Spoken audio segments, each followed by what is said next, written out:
Bienvenue tout le monde, on est là, nouveau live comme chaque soir, du lundi au jeudi. Parfois on ajoute le vendredi parce qu'on aime bien vous retrouver en live sur Facebook. Le déconfinement a commencé, mais on va tenir jusqu'au bout. On va encore faire cette semaine je pense, et puis peut-être la semaine prochaine. Ça dépend un peu, ben voilà, les retours, les feedbacks. Est-ce que vous voulez qu'on revienne chaque soir avec des nouveaux invités? Allez-y, mettez le feu en commentaire, vous me le dites, et puis on peut venir avec des nouveaux concepts. Ce soir justement c'est un nouveau concept parce que j'ai vu après le live de Georges-Louis Boucher que vous étiez chaud. Vous étiez vraiment en feu. Vous avez envie de vous exprimer. Vous aviez envie de vous déchaîner. Moi, ce que je voulais, c'était revenir sur le parcours d'un président de parti qui ne laisse personne indifférent. Et vous, effectivement, bah, vous vouliez parler politique, vous vouliez dénoncer certaines choses, vous vouliez poser des questions. Et là, je me suis dit, il y a un concept. On va une fois par semaine inviter un politicien et on va se défouler calmement, dans le respect, mais on va lui poser toutes les questions en espérant évidemment avoir toutes nos réponses. Il y a Jacques Christian qui est là. Ben merci mon Christian. N'hésitez pas à liker, à commenter, à partager. Vous connaissez les règles de Facebook. Je vous les rappelle chaque soir. Faites honneur à notre invité. Et en parlant de faire honneur, je vous demande vraiment, s'il vous plaît, de respecter. C'est-à-dire que oui, on parle politique. Oui, on peut être de gauche, de droite, du centre, d'où vous voulez, mais le but c'est qu'on fasse un live constructif. Le but c'est que on se dise à la fin de cette demi-heure, de ces 45 minutes, qu'on se dise ok, on a appris quelque chose. Ok, voilà. Donc je vous demande vraiment de respecter ça. Sinon, en commentaire, il y a notre modératrice Manu qui est là. Vous commencez à la connaître aussi, notre super Manu. Bah si ça part en sucette en commentaire, Manu, elle vous bannit. D'accord? Voilà, c'est comme ça. Mais ça ne veut pas dire que je vous demande d'être des bisounours. Si vous avez une colère en vous, allez-y, exprimez-vous, mais argumentez, expliquez pour que notre invité puisse réagir. On est chaud ou pas? Ce soir, les amis, notre invité, il est là. Il a sorti ses petites bretelles et je suis content de, je suis content de l'avoir invité ce soir. J'ai expliqué pourquoi je l'ai invité, mais d'abord, on va l'accueillir parce que ça fait 3 minutes que je fais un monologue. À un moment donné, il faut qu'on accueille nos invités. Il est là, monsieur David Weissman, bonsoir. Salut Davy, salut Manu, j'espère que vous allez bien ce soir. Écoute, ça va super bien. Vraiment, la technique a l'air de bien passer. Ça marche. Les gens arrivent. Je vais partager le live dans un instant. Je vais t'envoyer aussi le lien puisque tu avais accepté de le partager. David, avant de démarrer dans le vif du sujet, puisque ce soir, on veut des réponses à cette question. Est-ce qu'on peut encore avoir confiance en vous, David? Est-ce qu'on peut ou pas? D'abord, comment tu te portes? Comment ça va? Bon écoute, ça va bien, confiné comme beaucoup d'entre nous, mais beaucoup de boulot du lundi au samedi, donc les heures passent vite entre les propositions politiques, le contrôle du Parlement, mon action à la ville de Bruxelles et puis une action sociale, on y reviendra peut-être également, de terrain pour répondre à beaucoup de demandes de gens parfois qui sont en difficulté ou en détresse. Mais ça se passe bien, j'ai la pêche. Un peu fatigué aujourd'hui parce que j'ai eu une insomnie hier. Donc j'espère que je serai à la hauteur. C'est un peu compliqué quand même pour moi de me faire passer après Georges-Louis Boucher, parce que Georges-Louis Ouais. Boucher, avec lui, ça dégage généralement un max. Donc je vais essayer d'être aussi dynamique. Mais tu es très bon et puis je te partagerai mon énergie. Tu sais que j'en ai beaucoup. David, pour ceux qui ne te connaissent pas, alors voilà, tu es député MR. Est-ce que tu peux juste rapidement donner les quelques lignes de ton parcours politique? Bah, je suis d'abord élu à la ville de Bruxelles. J'ai été élu en 2012 comme conseiller communal. Puis j'ai fait quelques mois en remplacement de l'un ou l'autre comme échevin en 2017. Puis je suis devenu député. J'ai remplacé Boris Diliès, qui à l'époque est devenu bourgmestre de Ouais. Ux, si vous vous souvenez. Et puis voilà, maintenant je suis député depuis 2 ans et demi et le chef de groupe du MR à la ville de Bruxelles. On est dans l'opposition malheureusement des deux côtés, donc c'est un travail un peu ingrat. Hein. On est là pour contrôler, pour un peu rouspéter, mais aussi pour faire un maximum de propositions. Pour que les gens comprennent bien, chef de groupe, concrètement, c'est quoi ta mission? Bon, en fait, on est élu un peu par ses pairs, donc par les conseillers communaux et les conseillers CPAS du MR. Bon, c'est principalement, ça dépend un peu de la personnalité de chacun, mais c'est celui qui organise les travaux, qui s'occupe aussi d'un max d'administratif, hein, parce que faut voir comment on prend de la parole, pouvoir gérer effectivement avec la majorité l'organisation des travaux, et c'est celui qui normalement est un peu le porte-parole aussi du MR à la ville de Bruxelles. Nous, on est quand même un max de conseillers assez expérimentés, jeunes mais expérimentés. Il y en a d'ailleurs qui sont bien plus expérimentés que moi au sein du conseil. On s'est réparti un peu les compétences en espèce de shadow government. Je ne veux pas utiliser trop de mots anglais, Ouais. mais c'est un peu comme les Anglais, c'est-à-dire qu'on s'est organisé les compétences pour faire face à la majorité. Ouais. On a chacun un peu nos manières de prédilection et on essaie d'être actifs contrôler et en même temps faire un max de propositions. Ok, ça doit bosser dur, David. Oui, je dois t'avouer que les journées sont bien remplies, mais en même temps, j'ai de la chance que les journées soient bien remplies parce que ce confinement à rien faire, je tourne déjà comme un lion en cage. Alors si en plus j'avais pas des journées bien chargées, je crois que je deviendrais fou. On va accueillir tous ceux qui viennent d'arriver. Il y a Jonathan qui est là, il y a Aline, il y a Monsieur Nash, prof le jour, rappeur la nuit, qui fait le buzz en ce moment sur BX1, puisque BX1 a décidé de diffuser ses cours en télé. Voilà, ses cours de néerlandais. Donc, Monsieur Nash, je t'invite à aller voir. Je sais que tu t'intéresses aussi énormément aux nouvelles technologies, à l'intelligence artificielle, au e-sport. Donc voilà, ça fait partie aussi de ces choses qui se digitalisent. Et c'est un des personnages, je pense, qui va faire du bruit à Bruxelles, notre Monsieur Nash. Il y a Christophe Kozen qui est là, Pauline, notre graphiste qui a fait les visuels, Pauline qui est toujours là, qui est ma copine. Donc j'en profite pour lui faire des gros bisous. David, je vais expliquer pourquoi je t'ai invité. Parce que certains qui suivent les lives depuis le début vont se dire oh, un deuxième politicien et c'est encore un mec de droite. Davy, ok, on a compris, t'es de droite et t'es libéral. Je ne l'ai jamais caché, je ne suis pas journaliste, je ne suis plus affilié à un média et je profite de cette liberté que le streaming m'offre pour dire les choses. Vous le savez, mais si j'ai invité David ce soir, c'est pas parce qu'il est de droite. Je l'ai d'abord invité parce que, et je vous le dis vraiment, et on aura un socialiste la semaine prochaine, c'est parce que ok, il est de droite, mais je pense, David, Mais dis-moi Davy, je sais pas si je suis de droite. C'est toi qui dis que je suis de droite. Et qui est à droite? À mon avis, si j'étais américain, je serais démocrate. mais pourquoi En tout cas, je suis libéral. Jusque-là, ouais. c'est sûr. Jusque-là, je suis libéral. Ok, mais t'as raison de rebondir. Ça veut dire que pour toi, droite et gauche, c'est un débat ancien. Pour moi, clairement. Alors, Ouais. c'est vrai que sur l'échiquier politique francophone, on est plutôt situé au centre-droite, mais en fait, bon, grosso modo, sur l'échiquier politique francophone, il n'y a pas grand-chose au centre. Donc, on est forcément un peu plus à droite que dans le centre. Mais au niveau européen, parfois même le MR est catalogué comme centriste et au niveau mondial, parfois comme centre-gauche. Donc, ça dépend fortement. En tout cas, je suis libéral. Ouais. Responsabilité, émancipation, ça, c'est le principal. Ok. Mais vraiment aussi, je t'ai invité parce que tu as été président aussi du foyer Laquenois. Tu as été beaucoup sur le terrain. La dernière fois que je t'ai croisé physiquement, c'était dans le métro. Et c'est vrai que on fait beaucoup de reproches à nos politiques en disant ils sont déconnectés du terrain, ils vivent dans leur bulle, dans leur monde. Et je peux vraiment garantir à ceux qui nous suivent là, à ceux qui verront ce live en différé, que toi, tu sais ce que c'est la galère, puisque tu as côtoyé au quotidien, tous les jours, des gens de tout milieu. Et c'est vrai que le nord-ouest de Bruxelles, tu en as fait aussi ton terrain de jeu. Tu y as été longtemps. Tu confirmes que effectivement, ça a été aussi une de tes, on va dire, un de tes grands objectifs aussi, c'est d'être aussi au plus près de ceux qui galèrent, quoi. Tu t'es pas planqué à Uccle avec ceux qui votent d'office et maire, quoi.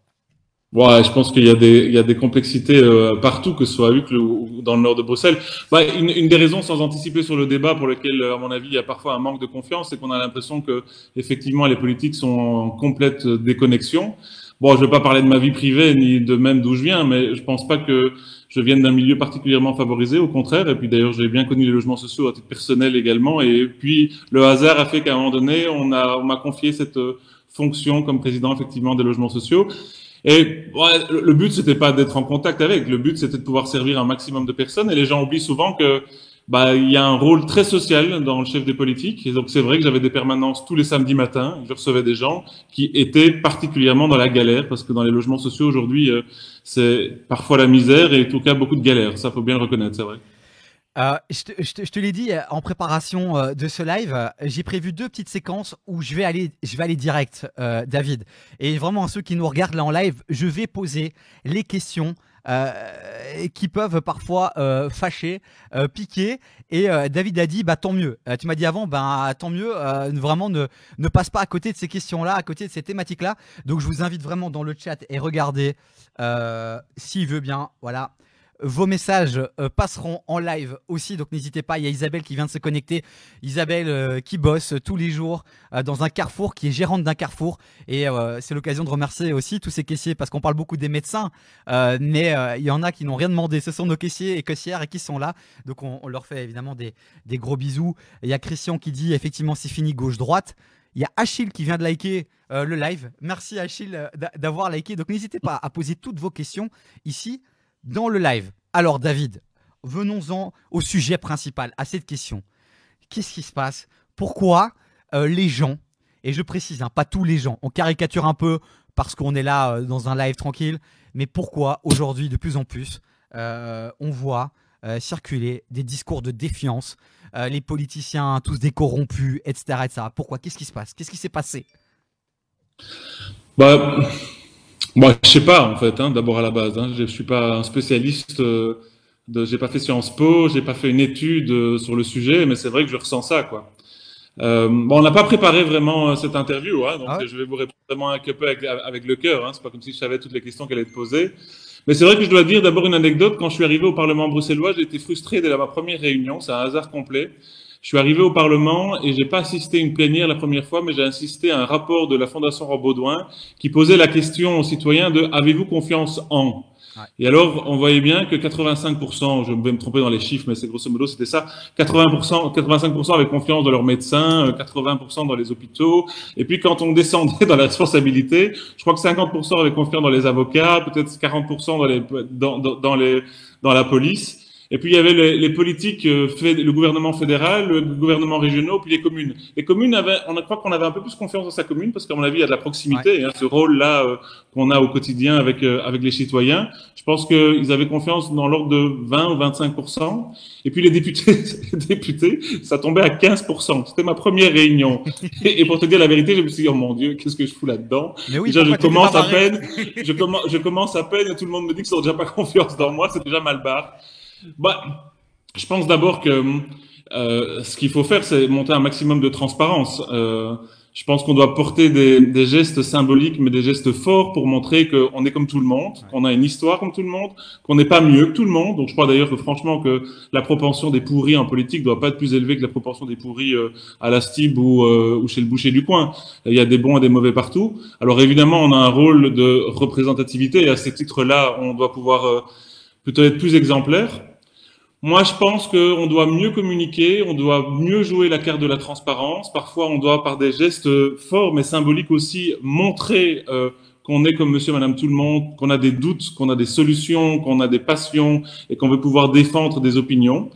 Et je pense que ce serait un peu plus facile. Bon, ce genre de rencontres, des rencontres sur le terrain, etc., ça vise aussi à montrer que, voilà, on est comme tout le monde, on essaie de faire son boulot le mieux possible et la seule différence, c'est que tous les 4 ans, ou 5 ans, ou 6 ans, on est appelé à être remplacé si on plaît pas ou si notre gestion publique finalement n'est pas efficace. Ouais, mais David, tu, vous êtes tout le temps sur le terrain et souvent un peu plus en période électorale. Quand on vous rencontre sur le terrain, on entend des discours positifs, des discours porteurs, encourageants, et pourtant au final, alors ça m'énerve de dire, c'est très difficile de nuancer, de pas faire de généralité, mais finalement ce sentiment il est quand même là.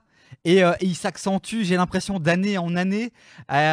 Comment ça se fait que malgré tout ce travail de communication, ce travail de terrain, comment ça se fait que malgré aussi des partis politiques qui se disent être pour le peuple, d'autres qui se disent être pour, enfin qui se disent, personne ne se dit être pour les riches, mais c'est peut-être l'image que parfois certains ont de nos partis politiques. Pourquoi malgré tout, il y a un sentiment comme ça de défiance? Pourquoi on n'a plus confiance? Pourquoi on se dit enfin, ouais, j'ai du mal à poser la bonne question parce que c'est très dur d'exprimer finalement en une phrase, en un mot, la colère des gens. Mais comme tu l'as dit, tu le remarques aussi, la colère, elle est là, elle est présente. Alors qu'est-ce que tu peux faire? Comment est-ce que tu peux peut-être mieux communiquer? Qu'est-ce qu'on peut changer? Ou qu'est-ce que tu as fait où tu t'es dit, bah tiens, là j'ai mal communiqué? Bah, je pense qu'il y a plusieurs facteurs. Alors, il y a des facteurs personnels, il y a Ouais. des facteurs qui tiennent au personnel politique qu'on a aujourd'hui, hein, qui a été élu. Peut-être des mauvais exemples qui sont montés en épingle. Il y a aussi un relationnel avec la presse qui est pas toujours facile, je trouve, parce Ok. que la presse, elle est là aussi pour peut-être mettre en avant les actions des politiques et pour réfléchir à leurs actions. Mais il faut bien reconnaître parfois que un tweet fait le buzz et une proposition sur laquelle je travaille pendant des semaines et des semaines, parfois est relayée à la 5e ou 20e page. Et si j'ai une page, c'est déjà super. Donc ça, je crois qu'on doit travailler plus là-dessus aussi, sur une relation de Ouais. confiance déjà avec les politiques, avec la presse. Bon, c'est pas facile pour eux aussi parce que la presse est dans une situation assez catastrophique aussi et ils doivent vendre également Ouais. concrètement, donc c'est pas évident. Ensuite, il y a peut-être quelque chose de plus sociologique, c'est que cette défiance, elle n'est pas du tout propre à la Belgique. Hein. Quand tu regardes les Ouais. statistiques européennes, c'est pas beaucoup mieux. Quand tu regardes ce qui se passe pour le moment aux États-Unis, à mon avis, c'est pas mieux non plus. Au contraire même, je Je pense qu'on a un président des États-Unis qui a fait évidemment de sa campagne une défiance dans les politiques et ça a gagné. Et même toute sa communication politique aujourd'hui consiste finalement à être présenté comme une alternative à l'establishment. Et donc, je crois que la société est un peu plus complexe aujourd'hui. Je crois qu'il y a parfois un peu plus de crainte sur le futur, ce qu'on est en train de vivre aujourd'hui, c'est quand même une fameuse crainte. Alors peut-être on doit se poser aussi la question de est-ce que le modèle de représentativité aujourd'hui, qui n'est pas le seul, hein, on pourrait le changer, est le meilleur des modèles, parce que finalement, ce lien de confiance avec la population, s'il est rompu, si j'ai pas la crédibilité de pouvoir poser des gestes, notamment de voter, parce que de toute façon on pense que je suis corrompu, parce que si je vote, bah c'est parce que j'ai eu de l'argent de gauche ou de droite, bah ça fonctionne plus très bien. Moi je crois quand même qu'on doit aller vers une démocratie qui est un peu plus responsabilisante pour les citoyens, d'ailleurs ils le demandent, et un peu plus directe. On a tous un smartphone, on pourrait régulièrement poser la question aux citoyens, des bonnes questions en disant voilà ce que vous voulez faire. Et finalement, c'est pas plus mal non plus pour certains politiques parce que moi, je ne pense pas que j'ai la science infuse. Je pense qu'on a beaucoup de débats, on fait beaucoup de rencontres, il y a beaucoup d'écoute, on vient avec des propositions et après on vote, mais peut-être que ces propositions ne sont pas les bonnes, peut-être que les décisions n'étaient pas les meilleures. En tout cas, c'est ce qu'on a fait en âme et conscience à un moment donné. Si les citoyens veulent nous dire, nous, on veut pouvoir directement mettre en avant certaines... C'est perturbant parce que je me vois en même temps, en fait. C'est ça qui est... Je vois que ma bretelle est bien mise. Tu sais quoi, tourne-toi, fais comme dans The Voice, tu vois, et voilà, ça va. Ouais, mais ce sera moins sexy que dans The Voice. Non, tu as un très beau dos, David. Ouais, écoute, David, je te montrerai ça après si tu veux. Et donc, je pense que s'il y a une méfiance dans le système, il faut pouvoir aussi le réformer. Et franchement, je comprends. Ouais. Parce que on nous a beaucoup dit il faut regrouper les élections parce que les gens en ont marre en Belgique d'aller voter tous les 2 ans. Je comprends, mais en même temps que ce soit au niveau local ou au niveau régional que je connais mieux, et à mon avis c'est le même au niveau fédéral, les gens sont quand même en demande de pouvoir régulièrement donner leur avis. Et c'est vrai qu'il y a quelque chose qui est pas facile dans notre modèle. On fait campagne sur des idées. Ensuite, les gens votent pour nous pour des idées, puis on doit se mettre ensemble, en faire un accord de majorité. Cet accord de majorité, personne n'a jamais voté pour lui. Donc c'est déjà une super méfiance. Il y a déjà des gens qui sont déçus directement. Et en plus, dans cet accord de majorité, on doit gérer parfois des urgences et le quotidien sur lesquels il n'y a pas eu de débat politique. Et donc ça me semblerait pas du tout inapproprié que régulièrement, en tout cas c'est mon point de vue, on puisse revenir plus régulièrement en posant des questions, des bonnes questions, hein, pas des questions débiles comme pour ou contre le Brexit. Hein. Ça c'est évidemment quand on pose des questions aussi stupides, mais des questions concrètes. Et au niveau local, ça devrait être mis en place le plus rapidement possible. Et on le défend au MR pour avoir cette espèce de référendum ou consultation populaire le plus souvent possible. David, souvent, alors tu as utilisé le mot responsabiliser. On voit que Macron aussi est beaucoup dans cette idée-là aussi. Il le rappelle souvent en disant que ce n'est pas que lui qui va pouvoir apporter des solutions, c'est tout le monde, c'est ensemble. Et c'est vrai que parfois, et on doit l'admettre nous aussi, parce que c'est vrai qu'on tape sur les politiciens, mais parfois aussi on devrait un peu taper sur nous et se dire aussi qu'est-ce que nous on fait, qu'est-ce que nous on pourrait faire peut-être pour améliorer tout ça. Mais tu dis que ce qui peut être intéressant, c'est peut-être de plus impliquer les gens dans certaines décisions, etc. On a vu Macron qui avait lancé le fameux grand débat. Le grand débat où il est allé partout, où il a donné la parole normalement à tout le monde, sauf qu'on a remarqué quoi? C'est que dans les permanences, on avait principalement des gens plus âgés et des gens de milieux plus aisés. Et tu avais quelques personnes, on va dire de milieu populaire, et qui étaient envoyées par Mélenchon ou un autre parti. Et donc on remarque quand même, je ne sais pas si toi sur le terrain tu as eu ça aussi, on remarque que quand on veut impliquer les gens peut-être de milieux plus populaires, ou même voilà, peut-être les jeunes qui crient fort, mais qui parfois, quand on leur demande de s'impliquer, ne le font pas. Et pas tous de nouveau. Hein. C'est très dur dans un truc improvisé comme ça d'utiliser les bons mots. Mais est-ce que tu as le sentiment qu'effectivement, si on donne la parole aux jeunes, les jeunes ou moins jeunes, ou les gens peut-être de milieux plus populaires vont s'impliquer, vont venir, vont écouter, vont discuter, vont voter? Je pense qu'il y a des techniques aujourd'hui qui peuvent nous aider pour ça. Alors, c'est vrai, je te rejoins. Hein. J'ai été fin de la participation citoyenne pendant quelques mois à la ville de Bruxelles. J'ai quand même mené quelques centaines de réunions. Et c'est vrai que, pourquoi quelques centaines de réunions? Parce que quand je suis arrivé, notamment dans les Marolles, il y avait un contrat de quartier sur lequel il fallait voir toutes les associations. Et c'est vrai que ceux qui participaient, ou celles et ceux qui participaient à la participation citoyenne, c'était parfois un peu toujours les mêmes, hein. D'ailleurs, on le dit, on les appelle les spécialistes de la participation. Et c'était pas super représentatif Ouais. des Maroliennes et des Maroliens, où on peut prendre la même chose dans d'autres quartiers. Ça n'empêche que moi, je crois sincèrement, surtout au niveau local, dans la nécessité de dans de la co-construction, Ok. de poser des questions concrètes, de créer des espèces de réunions dans lesquelles on n'informe pas, hein, parce que Macron, quand il a fait le tour, il est plus allé écouter, ce qui est déjà une Ouais. excellente chose, à mon avis, c'est la base en politique, hein, parce que sinon il n'y a pas de bons discours et pas de bonnes actions si on n'écoute pas, qu'il est allé plutôt écouter et informer que co-construire. Je sais pas moi, Ouais. tu veux faire un parking, je prends un exemple, ce que j'ai vécu, tu veux faire un parking à un endroit, tu demandes quand même l'avis des habitants, tu Ouais. demandes l'avis des commerçants.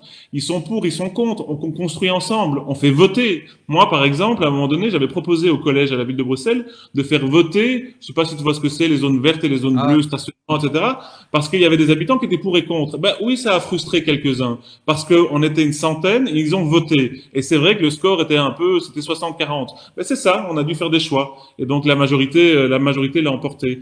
Mais je crois aujourd'hui sincèrement qu'il y a plein d'outils, ce qu'on appelle les civic tech, Ouais. notamment qui nous permettent de donner son avis régulièrement. Moi, je dis pas, je ne me défausse pas de ma responsabilité. C'est moi qui suis le mandataire, c'est moi qui suis le gestionnaire public.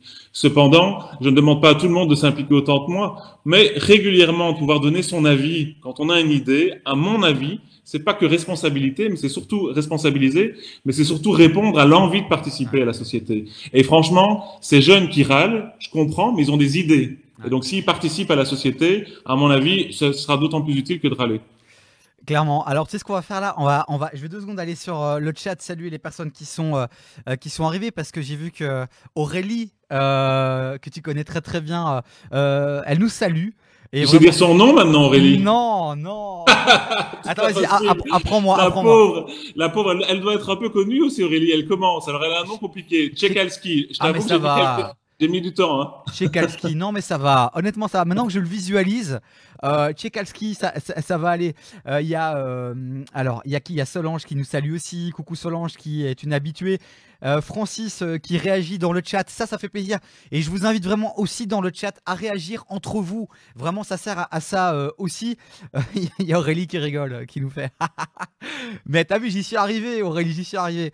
Il y a Jonathan qui dit effectivement, via une appli, ça pourrait être cool de pouvoir réagir, donner son avis sur des décisions politiques. Ok, j'ai préparé une petite séquence pour toi. Je vais rebondir quand même, parce Vas-y. que, en fait, Emmanuel dit, David dit que les jeunes qui râlent feraient mieux de participer. Ouais, c'est pas totalement ça, parce que c'est pas un discours culpabilisant, ce que je suis en train de dire. C'est plutôt dire, on doit leur donner les moyens de participer. Et pour avoir rencontré des jeunes de tous les milieux, comme tu en as parlé, en particulier dans les milieux qui sont plus défavorisés, il y a plein de bonnes idées. Et je vais même te dire, ça me nourrit.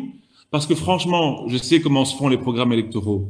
Ça se fait généralement avec des associations, ça se fait avec des experts, etc. Mais ça se fait pas encore assez souvent avec l'ensemble des citoyens. Donc moi, quand je participe à ces idées-là, franchement, j'ai mon petit carnet, j'ai toujours un petit carnet qui a plein de notes et plein de bonnes idées. Donc ça nous nourrit dans notre action politique même, parce que je l'ai dit d'emblée, franchement, on est des femmes et des hommes, on fait des erreurs, on n'a pas la science infuse, on pose des choix à un moment donné, qui 1 an ou 2 ans après sont peut-être pas les meilleurs choix. Et donc il faut évidemment qu'on ait un soutien populaire dans l'exercice de nos fonctions.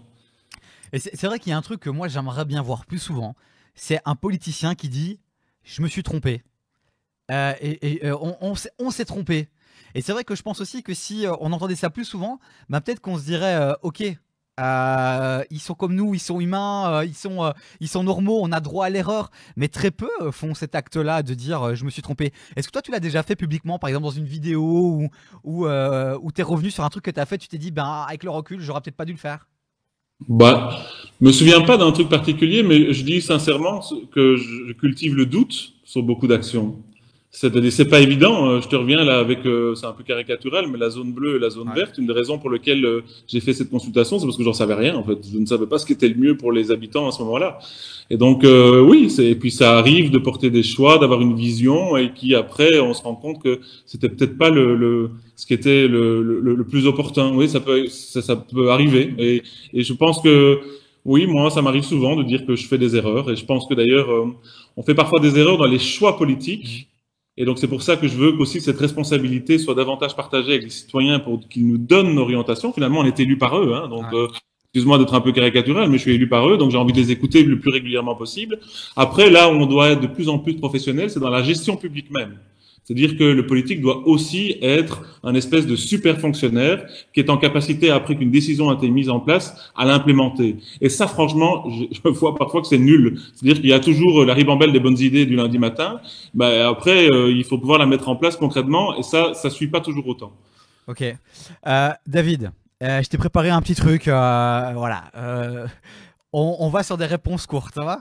Enfin, on va essayer. Après, c'est souvent moi qui qui part. Mais bon, on va essayer d'être direct, court. Imagine, t'es dans la rue, tu croises un gars qui te dit: ouais, de toute façon, je vous aime bien, monsieur, mais vous êtes tous des corrompus. Les politiciens sont tous des corrompus. Qu'est-ce que tu lui dis? Ben, j'encourage toujours les gens à venir passer une journée avec moi. Franchement, je réponds toujours ça. Je dis, mais venez avec moi une journée. Il y en a 2 qui l'ont fait, hein, qui m'ont accompagné une journée. Ils peuvent même m'accompagner toute la semaine. Bon, ils doivent rester à la porte de ma chambre, mais pour le reste, ils peuvent m'accompagner toute la journée. Et 2, il faut quand même expliquer que les politiques, on est quand même vachement contrôlés. Donc, si même les gens n'ont pas confiance dans les humains ou les politiques de façon générale, ils doivent quand même avoir confiance dans le système qui est mis en place. La Cour des comptes nous contrôle chaque année sur ce qu'on gagne. Chaque année, je dois mettre en tout cas régulièrement l'ensemble de mon patrimoine. L'objectif étant de s'assurer que les politiques ne s'enrichissent pas quand ils changent de fonction. Il y a un droit de regard qui est beaucoup plus présent que la plupart des citoyens, donc il faut quand même rassurer, on est contrôlé à un max en fait. Ouais, mais David, et après, il y a un Stéphane Moreau qui décrédibilise tout le système. Malgré tous les contrôles, le gars, il a pu quand même se faufiler et se mettre très très bien sur le dos des citoyens. Ouais, c'est sûr, mais il faut pas mélanger les genres parce qu'on finalement, bon, alors après il a ses personnalités, moi je le connais pas très bien, mais on lui a pas reproché grand-chose comme bourgmestre de Anse, on lui a reproché grand-chose comme CEO d'une intercommunale qui est devenue une espèce de mastodonte qui a investi un peu partout. Et encore, parfois on lui a reproché des choses qui n'étaient pas très claires parce qu'on lui a reproché aujourd'hui quelque chose qui était accepté il y a 6 mois. Okay. Donc voilà, je crois que le mélange des genres n'est pas très très bon. C'est aussi une des raisons pour lesquelles à un moment donné on nous a demandé, et je pense que c'est normal, de ne pas en même temps être échevin et en même temps administrateur de société, de ne pas être en même temps peut-être même député ou échevin pour certains. Donc le mélange des genres n'était pas bon. C'est ce qu'on a connu dans Publifin, c'est ce qu'on a connu dans le SAMU social. Je crois que quand on est bourgmestre, on doit faire ça à temps plein, quoi. Puis il y a eu des affaires un peu partout dans tous les partis aussi. Hein. Donc attention, parce que j'avais eu des commentaires par rapport à notre Georges-Louis Boucher national.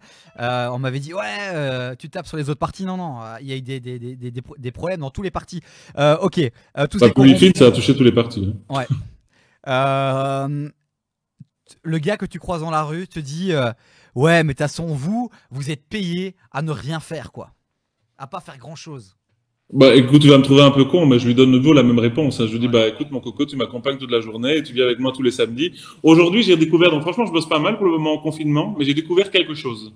J'ai découvert mes dimanches. Ça n'arrive jamais. J'ai jamais de dimanche, je m'en plains pas, moi j'adore ce que je fais, donc j'ai pas l'impression de travailler. Je suis très heureux. Je travaille du lundi jusqu'au samedi. Franchement, hier, il était 23h quand j'ai arrêté. Hein. On était en réunion tout le temps.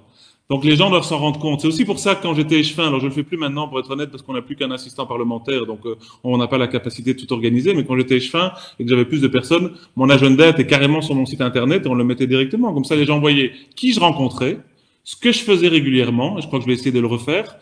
Et puis, il y a un peu de la confiance. Et c'est vrai que ce qui est un peu compliqué aussi, c'est quoi le job du politique au quotidien? Et franchement, le gars qui me dit ça dans la rue, je le comprends parce que ma mère, elle me pose la question, même après 10 ans, mais qu'est-ce que tu fais concrètement? Alors, je lui explique, écoute, maman, j'ai fait ça, j'ai rencontré un tel, voilà ce que j'ai fait. Donc, c'est pas évident. On doit un peu expliquer plus concrètement ce qu'on fait. La question se pose pas tellement au niveau local parce que les gens voient bien ce que je fais. Quand ils me téléphonent, je réponds au téléphone et je les aide, ou quand j'essaie de trouver des solutions et que je dépose. Mais c'est parfois un peu plus compliqué quand c'est dans un parlement et encore plus compliqué quand c'est au Parlement européen. Mais d'où ça vient alors? Parce qu'on entend ça quand même souvent. Hein. Ils sont payés à rien faire, à aller au restaurant, serrer des mains. Ouais, mais tu crois pas que le gars qui dit ça, il pense la même chose de son avocat, il pense la même chose du policier au coin de la rue, ou le nombre de gars qui me disent franchement les éboueurs ils se foutent rien alors que c'est des gars qui commencent à travailler à 6 heures du matin et qui alors voilà, bon, à un moment donné la propension de cons en politique est pas plus élevée que la propension de Ouais. cons dans la rue, hein. Donc peut-être que ce gars-là, c'est un con, d'ailleurs, je ne sais pas. Mais... Bon, allez, encore une. Et ça, on entend souvent aussi. Ok, tu me dis d'aller voter, tu me dis que c'est important, que je suis un citoyen qui doit être engagé, machin, qui doit m'intéresser au monde dans lequel je vis. Mais au final, c'est toujours les mêmes. Alors pourquoi j'irais voter? C'est pas toujours les mêmes, ça c'est pas juste, mais je comprends le sentiment, sincèrement. Ouais, Di Rupo, Renders, Charles Michel. Bon, maintenant, on voit plus trop Milquet, mais c'est vrai qu'au final, on a le sentiment que. Mais de nouveau, hein, tu vas me dire, c'est aussi les médias qui font ça, parce qu'on voit souvent les mêmes têtes, et donc c'est de nouveau, finalement. Donc, en gros, en discutant avec toi là, ce qu'on pourrait se dire, c'est que c'est une interprétation qu'on a. C'est pas la réalité qu'on Non, a. non, non, non, non, il y a deux choses, t'as raison. Donc, premièrement, c'est pas toujours les mêmes, je suis pas d'accord, il faut voter pour des personnes. Mhm. Et on a un système quand même qui est assez, qui est plutôt représentatif par rapport à d'autres pays. C'est-à-dire que on présente pas un candidat. Si tu vas en France, tu as un candidat, l'un ou l'autre. Si tu vas en Angleterre, t'as un candidat, l'un ou l'autre, avec des systèmes d'ailleurs majoritaires qui font que tu peux gagner la circonscription avec 30%. Ici, tu as un système hyper compliqué, un peu flou, où tu te retrouves avec 1000 candidats parfois aux élections. Elle n'exagère pas, Ouais. hein. Non, mais 1000, c'est un vrai nombre. Quand on a cumulé les élections européennes fédérales, européennes régionales, en même temps, et quand tu prends les élections communales avec tous ces candidats, là, il y en avait 49 sur la liste de Bruxelles multipliés par tous les partis politiques, tu as un max de candidats. Pourtant, si tu votes pour celui que tu apprécies, tu lui donnes une chance directe d'être élu au niveau que tu souhaites. Donc là, tu peux changer, là, tu peux vraiment avoir un poids, parce qu'après, tu dois voter pour des personnes, et puis tu dois aller derrière lui en lui disant, écoute, je t'ai élu aussi pour ça, et on doit pouvoir discuter. Après, ce qui est compliqué, c'est que c'est vrai qu'on a des systèmes où on doit faire des coalitions pour former une majorité, et là, peut-être, issu de cette coalition, on a l'impression que les choses ne changent pas directement. Ouais. Et c'est vrai, il faut pas mentir, notre système politique, il est plus stable quelque part. En France, tu votes pour la droite, hein, j'aime pas cette appellation, mais ou votes pour Ouais. la gauche. En tout cas, tu le faisais avant, c'est un peu plus le bordel pour le moment. Tu votes pour la droite ou tu votes pour la gauche. En Belgique, on fait des coalitions. Donc, si tu donnes 5 ou 6 sièges en plus au MR, il est un peu plus fort que pour aller négocier son programme. Mais s'il est toujours avec le PS, ça fait PS-MR. Oui, sauf que le rapport de force n'est pas le même. C'est vrai que c'est pas très clair. Je pense sincèrement que dans la réforme qu'on doit avoir, moi, j'aimerais avoir un système à 2 tours, par exemple. Parce que les gens, ils Pardon. votent pour nous pour un programme, et puis le soir même, je commence à faire un accord de majorité, et la moitié de mon programme ne se trouve pas dans Ouais. l'accord de majorité. C'est notre système aujourd'hui. Alors peut-être que les gens devraient voter demain pour un système, pour la déclaration de politique générale, donc pour l'accord de majorité. Ouais, et c'est vrai que Georges-Louis Boucher, c'est aussi un de ses combats, enfin c'est une de ses idées qu'il défend beaucoup aussi, ce deuxième tour. Allez, encore... Ah oui, ah celle-là elle est pas mal, on l'entend souvent. Ah celle-là elle est magique. Ok, vous êtes bien mignons, mais de toute façon vous êtes les marionnettes de plus grosses puissances, et notamment des puissances économiques. Et qu'en gros vous n'avez aucun pouvoir finalement. Bon, ça, on l'entend souvent. Je pense que le politique a du pouvoir. Et je pense qu'on doit lui en donner un maximum parce qu'on représente des citoyens. Mais c'est vrai aussi que les entreprises ou le monde économique, de façon générale, a du pouvoir également. Mais on doit travailler main dans la main. Le monde économique, c'est aussi le monde social, c'est le monde, notre environnement qui nous entoure, c'est faire fonctionner les entreprises. Donc tout ça, tout ça, ça s'oppose pas. Mais concrètement, ce qu'on entend surtout, c'est que vous n'avez pas de pouvoir parce que finalement, les grandes multinationales Ouais. guident tout. Ouais, ça, c'est n'importe quoi. On a beaucoup de pouvoir, on peut les encadrer, on peut réglementer, on peut travailler, on peut les soutenir aussi. On peut reconnaître tout l'emploi que ça crée. Et au niveau européen, surtout, on nous dit on n'a pas de pouvoir parce que c'est au niveau européen qu'on règle tout. Et ben là aussi, au niveau européen, il y a des élections. Comment tu fais toi, par exemple, puisqu'on sait qu'il y a les lobbies, on sait qu'il y a plein de gens qui sont payés pour essayer de manipuler.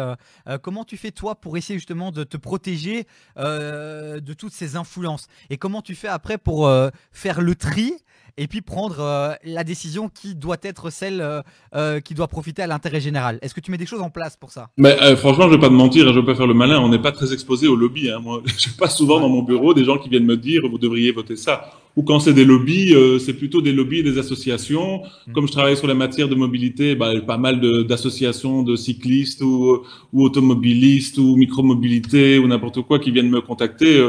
pour réfléchir à un plan ou l'autre. Mais c'est pas vraiment des lobbies, Ouais. comme au sens, parfois, on l'entend, on le verrait au niveau européen. Oui, mais Je pense que j'imagine les que, politiques. pardon, excuse-moi de te couper, j'imagine que c'est amplifié à un niveau, on va dire, au niveau des puissances économiques, etc. Mais au niveau local, c'est le même modèle. T'as le gars qui veut la salle de mini-foot, puis t'as l'autre qui veut plutôt une salle de basket, et donc ils vont mettre en place des choses pour essayer de te croiser, pour essayer de t'influencer, etc. Alors, c'est pas le même truc, mais il y a quand même des influences, quoi. Tu dois quand même te protéger de ça. Bah, écoute, oui, je le perçois très positivement. Moi, je trouve ça très bien. Si quelqu'un vient de me dire, on a envie de créer un club de foot, est-ce que vous pourriez participer à ce projet ou nous aider? Bon, d'abord, je lui demanderai de venir m'expliquer ce qu'il faut faire, et puis je vais lui voir en quoi est-ce que le politique peut être utile. Hein. Je crois que le politique n'est pas toujours utile dans tout. Moi, je soutiens plutôt les initiatives privées. Après, c'est vrai qu'il faut faire des choix. Voilà, moi, je sais que pour le moment, il y a un club de billard qui a des difficultés, il a moins de membres, et la majorité veut le remplacer par un club de boxe. Et je peux comprendre aussi, parce que dans les jeunes ont envie d'avoir un club de boxe. Donc voilà, faire des choix, c'est parfois difficile, c'est renoncer, tout le monde connaît l'expression. Ouais.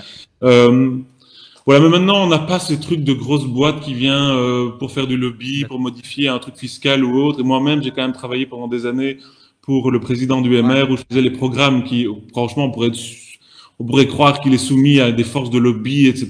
Mais non, il est Ok. surtout soumis à la réalité des demandes. Et parfois, c'est des demandes des entreprises, mais c'est normal. C'est aussi les entreprises qui participent largement à notre société. C'est vrai qu'on a souvent cette image en tête des enveloppes qui circulent, tu vois, et J'ai qui. jamais vu, moi, ça. Ouais. Je sais même pas, enfin, je suis peut-être un peu naïf, mais je sais même pas comment ils font.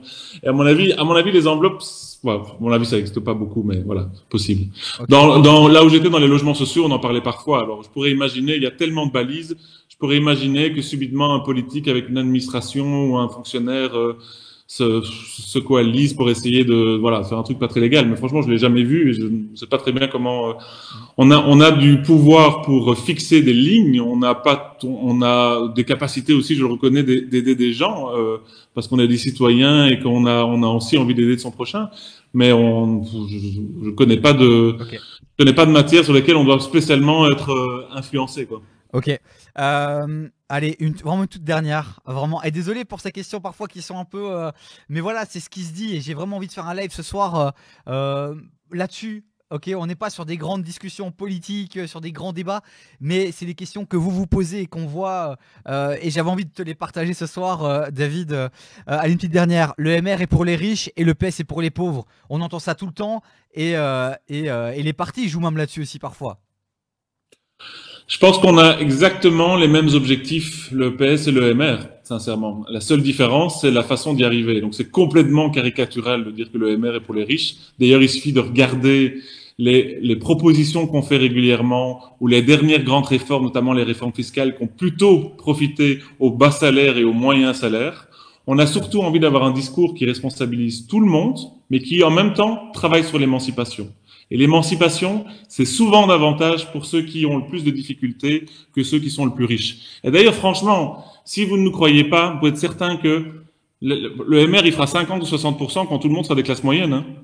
Donc on a tout intérêt à pouvoir aider, notamment les plus pauvres. Ça n'a aucun sens. On a plutôt des propositions plutôt sympas sur la lutte contre la pauvreté. Mais c'est vrai que c'est pas des propositions qui travaillent uniquement sur l'assistanat. Il faut aussi responsabiliser chaque citoyen. On va faire un petit tour du côté du chat rapidement. Il y a, j'ai vu un. Alors qu'est-ce qu'il nous dit, Christian? Ah oui, Elodie qui nous parlait des indépendants, qui dit pour les indépendants, on y pense. Tous les restaurateurs, on compte les aider. Bon, allez, petite parenthèse sur le coronavirus. J'imagine quand même que tu es connecté à Sophie Wilmès, à ce qui se fait au gouvernement fédéral. Tu réponds quoi à ça? Pour les indépendants, on y pense. Tous les restaurateurs, on compte les aider. Je crois que c'était prioritaire, hein, parce que c'est eux qui vivent encore cette crise de plein fouet. Donc, le gouvernement fédéral a tout de suite mis en place ce qu'on appelle le droit passerelle. Donc, c'est une aide en particulier pour les indépendants, qui a d'ailleurs été un peu augmentée. Franchement, c'est pas la panacée, hein, mais c'est un système au moins pour pouvoir aider celles et ceux qui sont le plus dans la galère et qui ne peuvent pas continuer à travailler. Ensuite, il y a eu des primes au niveau régional qu'on a soutenues aussi pour les commerçants, principalement pour aider au début leur trésorerie. On ne savait pas combien de temps la crise ou les crises avec le déconfinement vont continuer. Donc on a tout de suite soutenu différentes mesures et on a même lancé au groupe MR, à la région bruxelloise, un plan de relance qui essaye justement de viser et de soutenir en particulier les indépendants et les commerçants et de participer demain à ce que la crise de l'offre, en tout cas, ne soit pas une crise de la demande. C'est-à-dire qu'on doit soutenir également le pouvoir d'achat des Bruxelloises et Bruxellois pour qu'ils retournent dans tous ces commerces qui puissent demain retourner, notamment pour moi, chez mon coiffeur, on en parlait tout à l'heure, et pouvoir avoir de nouveau une activité économique et sociale normale. Si on reste un peu sur l'actualité, c'est vrai qu'il y a beaucoup de gens qui se sont dit qu'est-ce que les politiciens attendent pour dire on va faire un effort sur notre salaire. Et il y a Jonathan justement qui pose la question qu'en est-il des salaires des politiciens de manière générale et qu'en est-il par rapport à la crise du coronavirus où tout le monde doit faire des efforts et où on n'a pas entre guillemets vu un message clair du politique en disant nous aussi on va faire un effort sur notre salaire. Moi je précise que moi je suis pas forcément pour que les politiciens fassent un effort sur leur salaire, mais tu réponds quoi à ça? Je réponds que c'est une bonne question et que c'est vrai qu'il y a dans certains pays il y a eu une espèce d'engagement, je pense, d'une partie du monde politique. J'aurais trouvé ça pas illégitime. En même temps, à titre personnel, je vais pas rentrer dans les détails, mais moi, j'ai fait certains dons parce que je trouvais ça normal. Après, ça doit être en fonction des capacités de chacun, de la situation familiale et si ça doit se faire discrètement. J'avoue que je n'ai pas aimé la communication du PTB, qui d'ailleurs n'a rien donné du tout, puisqu'ils donnent la moitié de leur salaire au parti. Et donc c'est cette moitié-là qui était donnée au parti, qu'il a simplement transféré vers des associations, et qui a d'ailleurs dépensé plus de frais en communication sur Facebook que l'argent qui a été donné. Donc je trouvais ça absolument plutôt scandaleux. Voilà, maintenant je pense qu'on doit toujours montrer l'exemple, mais on doit peut-être le faire quand même avec une certaine pudeur à titre personnel. Si on veut donner, on doit pouvoir le donner à des associations avec laquelle on a confiance. Et par rapport à cette idée que les politiciens gagnent beaucoup trop? Je trouve pas. C'est un débat difficile parce que c'est pas à moi à l'estimer, puisque mon avis est fortement biaisé. C'est moi qui suis payé. Mais sincèrement, si je prends je trouve que par rapport au travail qui est fixé et par rapport aux dépenses qui sont engendrées, parce que souvent on parle du salaire, mais on ne voit pas qu'on doit payer notre campagne électorale, on ne voit pas qu'on doit payer nos frais de communication régulièrement. Si je mets un truc sur Facebook, c'est moi qui le paye, personne ne me rembourse. Si j'invite des gens, notamment pour essayer des associations, etc., au restaurant pour discuter des problématiques, c'est moi qui le paye, personne ne me rembourse. Ma campagne électorale, pour ma première campagne électorale, j'ai emprunté. Et j'ai mis d'ailleurs pour la deuxième, j'ai remboursé la deuxième à la fin de la troisième, ça a pris du temps. Donc voilà, maintenant, je pense qu'il y a eu, je suis pas contre non plus le débat. Je pense pas que les politiques, contrairement à ce que certains disent, sont mal payés non plus. Je pense que également il y a une volonté de payer les politiques correctement aussi pour éviter justement la corruption et pour être le plus sévère possible lorsque cette corruption existe. Voilà, je pense qu'on ne doit ni exagérer à la baisse ni à la hausse. Pour mon cas particulier, je ne pense pas qu'on soit trop bien payé, mais je ne pense pas non plus qu'une augmentation soit absolument nécessaire. On pourrait avoir le débat en toute transparence sur le bourgmestre des petites communes, surtout si on leur demande de ne faire que ça. C'est vrai que des bourgmestres qui gagnent 2000 € et qui sont complètement dévoués pendant des années du lundi au dimanche, c'est peut-être pas des rémunérations à la hauteur des responsabilités. Et si on prend l'opposé maintenant, le Premier ministre. Oui, donc le Premier ministre, il gagne combien? Il gagne 10 000 €. Donc 10 000 €, c'est énormément d'argent pour le commun des mortels. Ouais, mais si on compare aux grands chefs d'entreprise, etc., c'est ridicule. C'est ce que j'allais dire. Donc moi, je crois pas qu'on doit comparer. Je crois qu'on a fait des choix. Moi, j'ai fait ingénieur commercial et puis 2 spécialisations. Je pourrais faire d'autres choses. Je suis très heureux de ce que je fais maintenant. J'ai pas envie de comparer. Je ne suis pas le genre de gars qui dit si j'étais retourné dans le privé, j'aurais gagné plus ou moins. Enfin, on s'en fout. On fait des choix dans sa vie et on sait combien on va être payé. Mais en même temps, il faut l'expliquer clairement. C'est pour ça qu'on doit expliquer aux gens ce qu'on fait également. Donc oui, est-ce que le Premier ministre gagne en soi beaucoup d'argent? Oui, c'est un salaire qui est important. Est-ce que c'est déconnecté de ses responsabilités, de ses fonctions et de son agenda? Non, je ne le pense pas. Est-ce que ça doit être augmenté ou diminué? Je ne crois pas que ça doit être ni augmenté ni diminué. Ok. Mais c'est plus à vous, hein, finalement, c'est plus aux citoyens aussi de le dire, pas à moi, parce que moi, mon avis est biaisé, et forcément, c'est moi qui le gagne. Donc, Oui, mais en même temps, voilà, enfin moi en tout cas, et je le dis, tu fais partie des personnalités politiques que j'ai envie de voir évoluer et grandir et avoir de plus grandes responsabilités. Et on a pu le voir encore ce soir que tu portes beaucoup d'importance à la transparence, etc. Donc le fait que tu dises, voilà, moi aujourd'hui, je trouve que le salaire du Premier ministre, c'est trop ou c'est pas assez, bah ça montre un peu aussi quelle est ton, tu vois, ta ligne conductrice, quoi, ton fil conducteur, quoi. bon, on a eu des difficultés à un moment donné, hein, parce que on a, et c'est d'ailleurs le MR, l'initiative de Charles Michel, qui a voulu fixer le salaire des CEO des entreprises publiques Ouais. en fonction notamment de la rémunération du Premier ministre, parce qu'il gagnait quand même 5-6 fois plus. Bah, pour avoir travaillé dans des cabinets ministériels, ça a été compliqué à un moment donné d'aller chercher des CEO qui étaient prêts à gagner si peu pour Ouais, eux, ouais. si peu pour eux. Et donc voilà, après, je pense que l'argent, alors c'est facile de le dire quand on gagne correctement sa vie, mais je pense que l'argent n'est pas du tout le moteur des politiques. Ou alors, si c'est le moteur des politiques, c'est probablement pas des politiques particulièrement intéressants, ou alors probablement des politiques qui n'auraient pas pu faire grand-chose d'autre dans le privé. Mais pour celles et ceux qui sont motivés, franchement, ils gagnent correctement leur vie, ils font un travail quand même, c'est quasi 7 jours sur 7, hein, sincèrement. C'est ce que je t'ai dit tout à l'heure, je découvre le joie du dimanche après-midi pour faire un peu de jardinage, mais j'avais plus connu ça. D'ailleurs, au début, j'étais stressé, parce que je me dis, putain, qu'est-ce que font les gens normaux le dimanche après-midi? Ben voilà, j'ai découvert une nouvelle passion. Écoute, c'est vrai que toi le dimanche c'était plutôt aller promener le chien, c'est ça? Non, Et je ne aller veux pas promener le rencontrer. chien. Le dimanche, le dimanche, c'est les rencontres citoyennes, Oui, monsieur. avec ton chien, Ah souvent. oui, ah non, mais ça, c'est un point d'honneur. Le samedi, le dimanche, il essaie de m'accompagner partout. Voilà. Et Voilà. il te surveille même quand tu traverses la rue. J'ai pu voir ça dans tes stories, je pense Instagram ou sur Facebook. Ça fait déjà 45 minutes. Je t'ai déjà pris beaucoup de temps. On va quand même encore. Je te garde encore 5 minutes, 5 minutes, David. Euh, Je voudrais qu'on réagisse d'abord à ce qui s'est passé dimanche matin rapidement. Je sais que tu l'as pas vu, mais de nouveau, je pense que ça, bah, oui, mais c'est ce genre d'intervention qui fait que on peut avoir ce sentiment-là de se dire que finalement, on peut pas avoir confiance en eux, que ces politiciens je caricature de nouveau, hein, sont tous bidons. On peut pas compter sur eux. C'est peu qui vont nous aider à nous sortir de nos situations délicates. Enfin bref. Et alors après, je termine par un petit truc sur, c'est une petite séquence. J'ai appelé ça "T'en penses quoi?" Et là, de nouveau, on ira vite et puis on clôture. Ça va? Et je te laisserai te reposer puisque tu viens d'une nuit difficile et tu as beaucoup bossé aujourd'hui, d'accord? Il faut que tu sois frais puisque il y a des décisions à prendre importantes dans les prochains jours. Alors, par rapport à ce qui s'est passé, je recontextualise. Dimanche matin, petit rituel avec ma copine, on se pose devant l'émission de Deborsu, l'émission politique qui est bien sympathique et je trouve qu'il fait bien ça, notre Deborsu. C'est assez cool.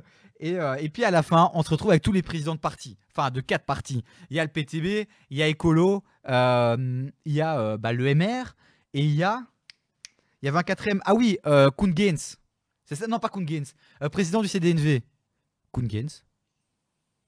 Non. C'est qui? C'était qui était avec Georges Louis en mission Ouais. avec le roi? Un trou de mémoire, c'est scandaleux. Oh non. Quand on va le trouver, on voit bien qui c'est. C'est le monsieur avec les jolis Ah manteaux. ok, d'accord, je suis pas tout seul. Je pensais que tu me lançais un défi. Ok, ça Non, non, va. non, vraiment, j'ai un trou de mémoire. Excuse-moi, j'ai un trou de mémoire. Et ce qui s'est passé, c'est qu'en fait, ils ne s'écoutaient pas.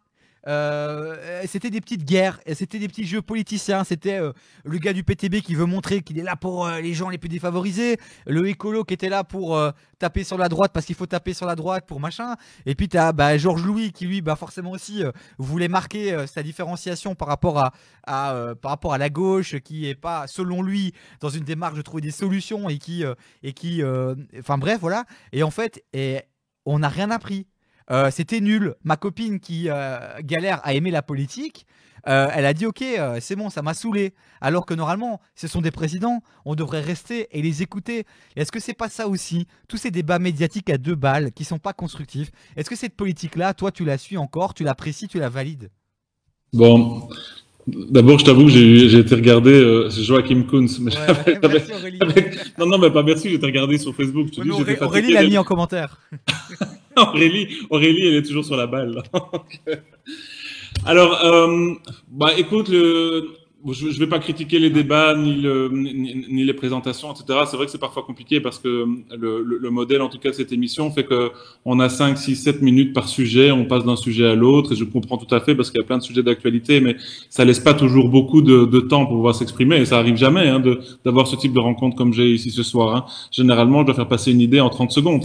Et donc, quand tu dois faire passer une idée en 30 secondes, bah, elle est forcément un peu une idée de slogan, un peu plus caricaturelle. Donc voilà, si en plus on met les présidents pendant 5-6 minutes autour d'une table et qu'on leur lance un sujet qui n'est pas facile, c'est pas toujours. Alors après, chacun y va avec sa passion, avec ses tripes. Hein, donc chacun, je crois que s'explique avec beaucoup d'honnêteté. Mais c'est pas parfois toujours très audible pour les Ouais. personnes qui nous Ouais, mais non, regardent. mais David, la passion et les tripes, excuse-moi, la passion et les tripes, c'est les deux, trois punchlines qu'il faut matraquer pour aller chercher deux, trois électeurs. Et au final, on assiste que très rarement à des vrais débats politiques constructifs. C'est saoulant, quoi.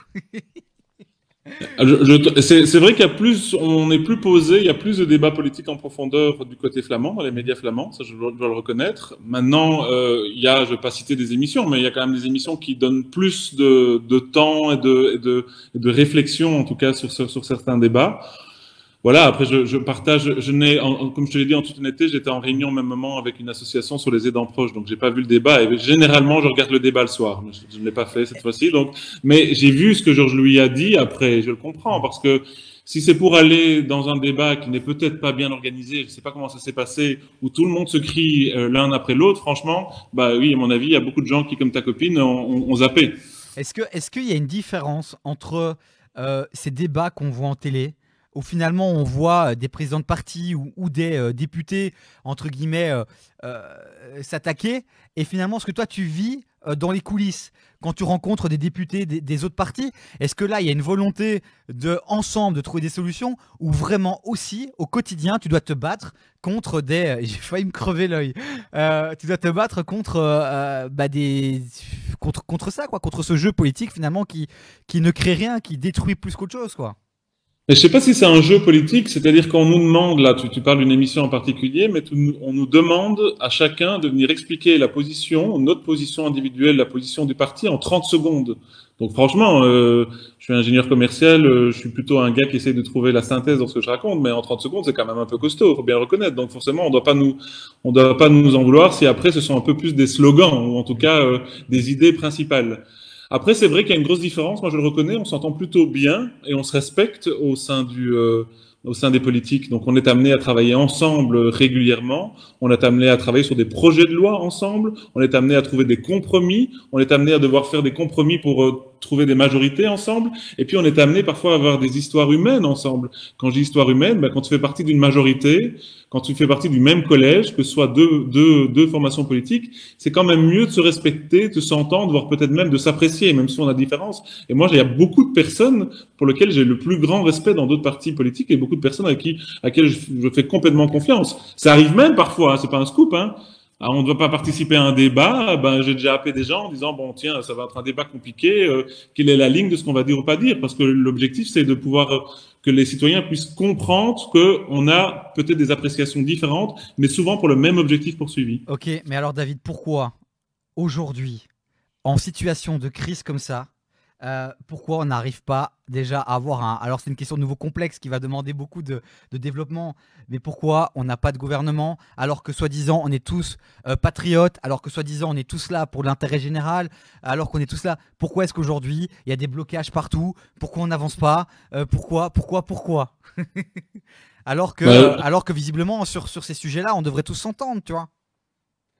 ouais, je pourrais te répondre parce que, mais Ouais. je ne vais pas te Ouais, répondre non, que mais c'est ça. vrai, ma question est un peu... Non, non, non, pas du tout. Non, non, ta question est excellente. Mais moi je comprends pas parce que c'est vrai que quand je parle avec des, j'ai croisé par exemple Nawal du Parti socialiste, j'ai discuté avec elle et c'est vrai qu'elle, quand tu l'entends, bah t'as envie de voter pour elle, t'as envie de dire ok, ben voilà, et puis quand je t'entends machin, en fait on a l'impression que tout le monde veut nous sauver, nous aider, trouver des solutions, et puis on se rend compte que finalement dès qu'on voit en télé certaines choses, on se rend compte qu'en fait c'est la guerre quoi, et que vous n'arrivez pas à vous mettre d'accord.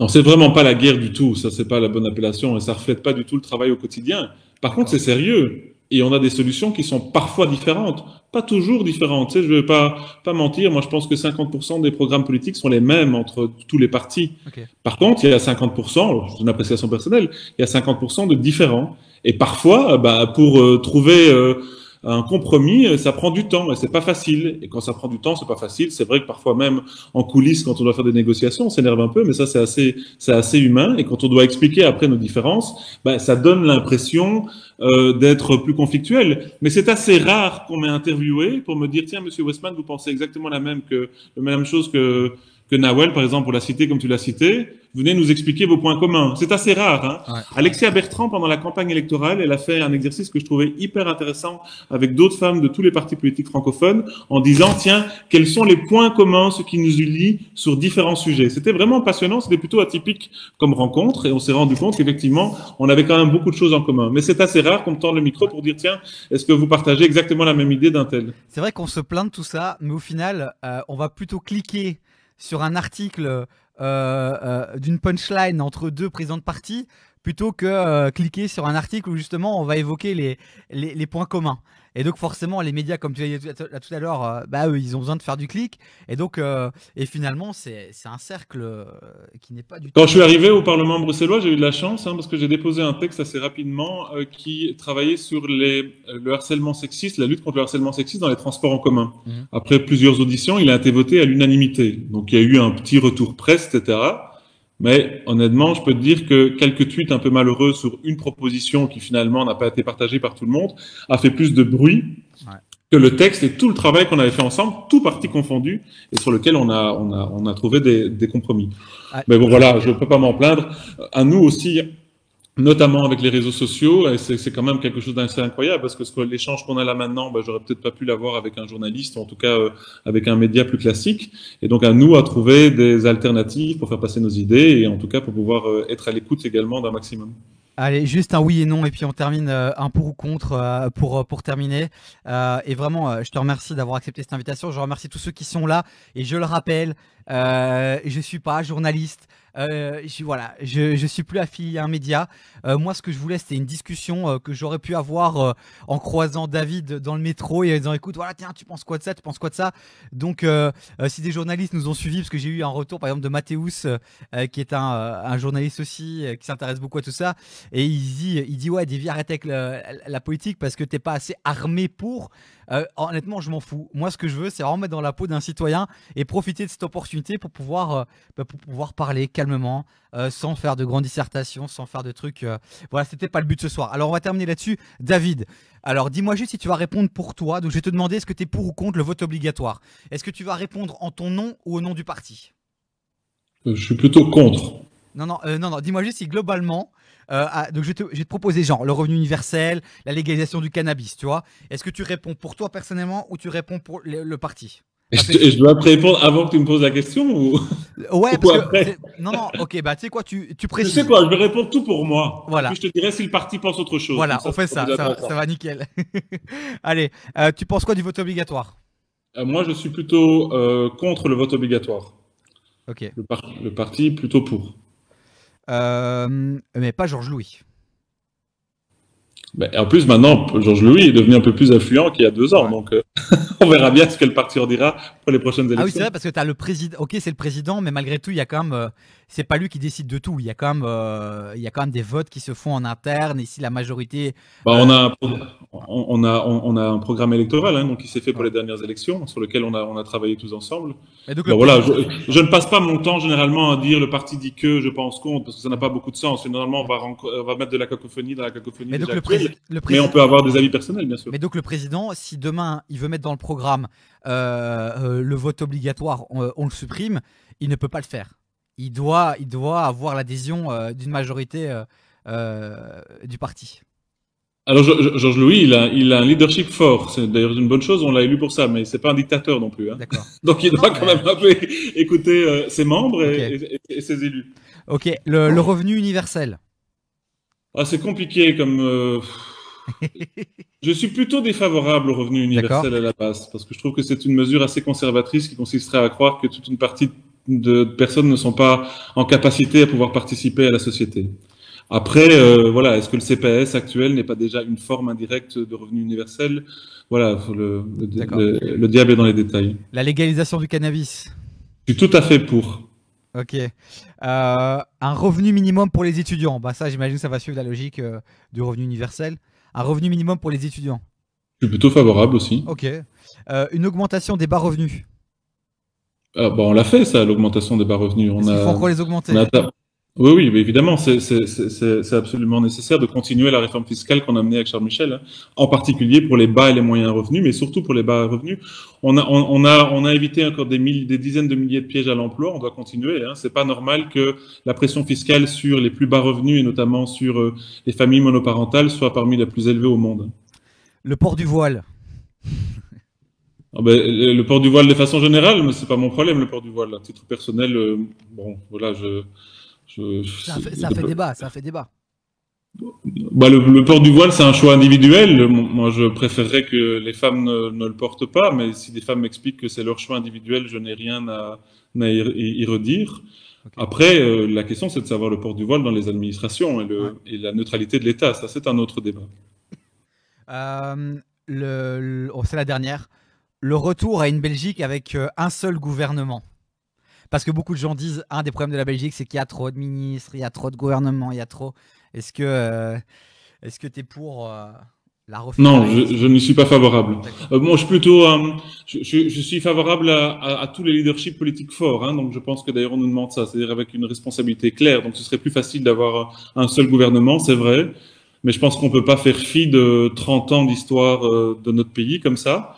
Par contre, je suis favorable à la fusion des communes et à un gouvernement régional beaucoup plus fort. En tout Ok. cas, une fusion des communes, ou en tout cas beaucoup plus de compétences au niveau de la région et probablement des districts au niveau des, en remplaçant les communes.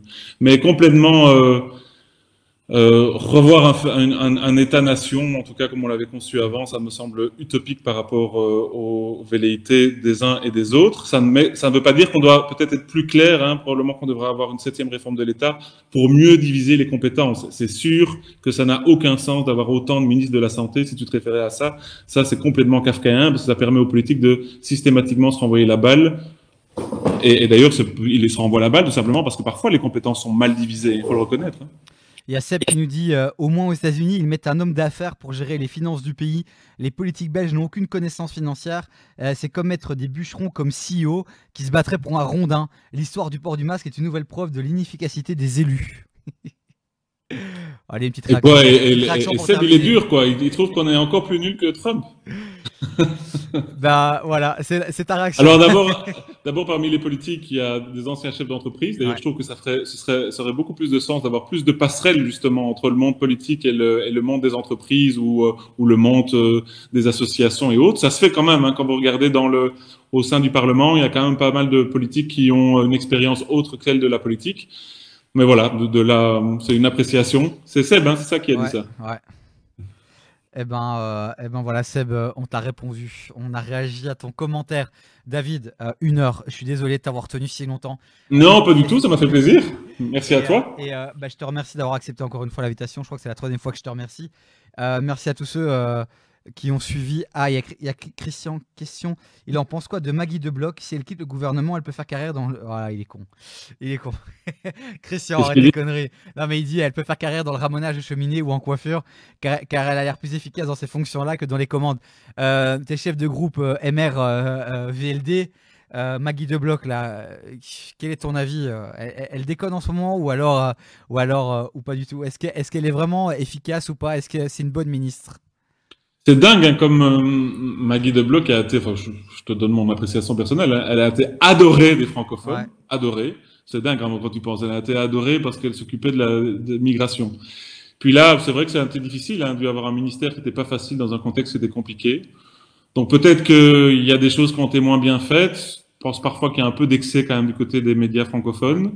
En tout cas, ce qui devrait être fait, c'est une évaluation, mais une évaluation de toutes les politiques dans le cadre de ce confinement et des confinements. Et comme je l'ai dit d'emblée, moi, je n'ai pas peur de dire que peut-être qu'il y a des choses qui ont été mal faites. Peut-être qu'il y a des choses qu'on devra faire mieux. J'espère qu'il n'y aura pas de prochaines, mais manifestement, on nous prédit qu'il pourrait y avoir des prochaines épidémies.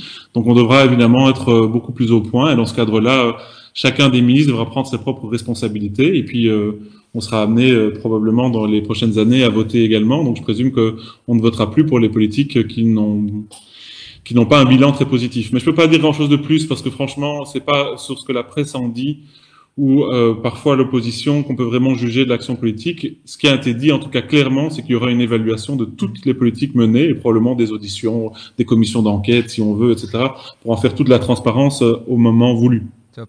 Il y a Yacine qui nous dit c'était top le live, merci, merci Yacine. Kevin qui dit elle était méga populaire il n'y a pas si longtemps effectivement et David vient de le rappeler. Donc voilà, merci David, je te retiens pas plus longtemps, ça fait 1 heure. Après le confinement, je te dois un petit verre pour qu'on continue ce débat, évidemment. David, merci Merci à beaucoup toi. et repose-toi bien et puis force et courage pour ce qui arrive et à très bientôt. Ciao, ciao, David, ciao. Et ben voilà, c'était cool qu'il ait accepté cette invitation, vraiment très sympa de sa part. J'espère que vous avez kiffé. Vraiment, je me répète, mais je voulais pas un truc. Voilà, je voulais pas aller trop dans les détails non plus. Je voulais aller sur toutes ces questions, toutes ces choses que je vois, mais sans non plus être trop agressif, sans attaquer. Merci Aurélie qui nous souhaite une bonne soirée, chouette concept. Voilà, calme, posé. Pour les prochaines, je vais essayer de travailler tout ça, mais je vous jure que c'est hyper compliqué. Quand j'ai eu l'idée de faire un truc politique, je me suis dit, oh là là, David, dans quoi tu te lances? Donc j'y vais à tâtons. Voilà, pas avec Julie Tâton malheureusement, mais à tâtons. Donc j'ai voulu expérimenter ce soir et on va essayer d'améliorer tout ça. Merci Ed qui me dit très très sympa. Voilà, donc il y a Achille aussi qui nous dit merci. Voilà, on va essayer d'améliorer ça. N'hésitez pas aussi à m'envoyer vos commentaires, vos idées. Si vous avez des idées d'invités, si vous avez des idées de séquences, si vous avez des idées pour améliorer le concept, on est libre. On est sur Facebook. Je suis affilié à aucun média. Donc, si vous avez des chouettes idées, on met ça en place. Et puis, on kiffe chaque semaine ensemble parce que on doit se dire les choses. La politique, c'est important. On doit s'y intéresser parce que on vit dans un monde justement où la politique est ultra importante. Donc arrêtons de faire les pirates, arrêtons de faire les dingues. C'est dans cette société-là qu'on a prospéré comme jamais. Il faut améliorer, il faut réguler, il faut voilà. Mais voilà, la politique, ça fait partie de notre système et je vous invite vraiment à vous y intéresser. Je vais essayer. Avec ce que je peux faire, avec ma petite influence, essayer de populariser, de vulgariser pour qu'on puisse mieux comprendre et faire passer nos messages. Je vous fais des gros bisous. Merci Christian, merci Jocelyne, merci à notre modératrice. Et je vous le rappelle, allez la suivre sur Instagram, elle est magique. C'est Manu, voilà, entre orange et vert clair. Un nom qui nous fait rêver, c'est sur Instagram. Bon allez, je vous retiens pas plus longtemps, ça fait 1h05. N'oubliez pas d'aller voir les replays des lives sur Instagram, DavyCTX ou sur Facebook. Partagez un max, parlez autour de vous de ce projet, tout est possible. Invitez tous vos potes à aimer la page. Vraiment, c'est important. Plus on est, plus on pourra avoir des invités dingues. Parce que là, avec nos 4000 abonnés, je lutte pour avoir des invités. Donc essayez de liker et d'inviter un max de gens pour qu'on puisse être beaucoup plus influents. Allez, gros bisous, belle soirée les amis. Et à très très bientôt. À demain, certainement.